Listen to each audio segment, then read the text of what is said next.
so keen on Rosarito. If work summoned, he could be back at his desk in a matter of hours. The trip had started out well enough. Samantha had fallen asleep almost as soon as the car was out of the driveway, and Michelle had seemed content playing with her new Wonder Woman doll. Unfortunately, 15 minutes into the drive, an ill-advised attempt to get the doll to fly had sent Wonder Woman crashing to the floor, where she disappeared under the front seat, unleashing Michelle's first flood of tears. Then heavy traffic along Interstate Highway 5, coupled with a delay at the San Ysidro border crossing at Tijuana, had stretched the 30-mile drive into a 90-minute ordeal. Caroline wondered if she should have listened to Hunter when he'd suggested leaving the girls at home for the week, but that would have meant entrusting them to her mother, something Caroline would never do. Her mother had made enough of a mess with her own children. Caroline pictured her brother, Steve, 2 years her junior, a handsome man with sandy brown hair, a killer smile, and gold-flecked hazel eyes. His easy charm had made him their mother's pride and joy. But what he had in charm, he lacked in ambition, and he'd spent most of his adult life shedding careers as regularly as a snake sheds its skin.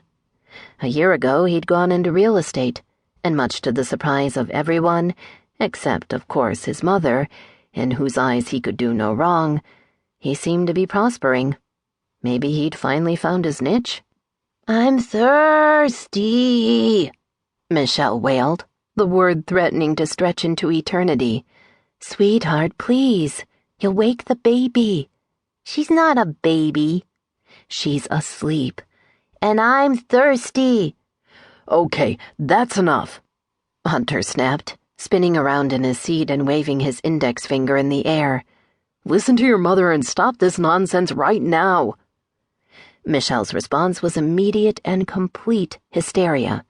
Her shrieks filled the car, bouncing off the tinted windows and pummeling Samantha awake.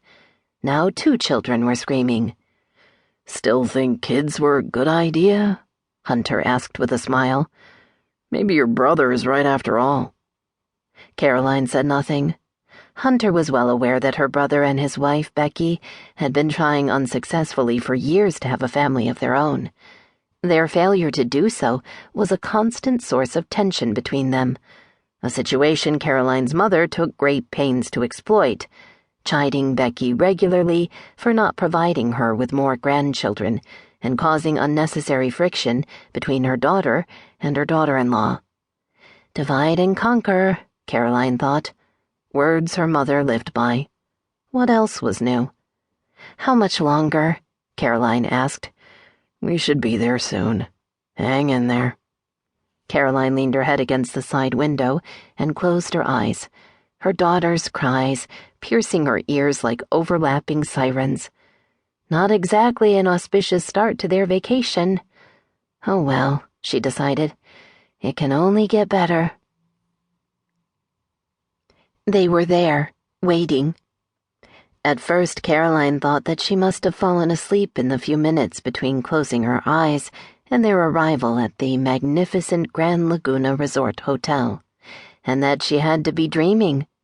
But after sitting up straight and lowering her window, she realized that what she was seeing was, in fact, very real. That there were, indeed, 6 people standing outside the main entrance of the hotel, waving in her direction and laughing, their familiar faces looking pleased and self-satisfied. "What's going on?" she asked Hunter, as a valet in a crisp white and gold uniform stepped forward to open her car door. "Welcome to the Grand Laguna," the valet said, his words all but disappearing into the chorus of "surprise" that was rushing toward her. "Happy anniversary," said Hunter, the smile on his lips spreading to his soft brown eyes.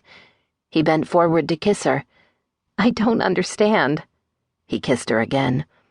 "I thought you might enjoy having some family and friends along to celebrate our anniversary."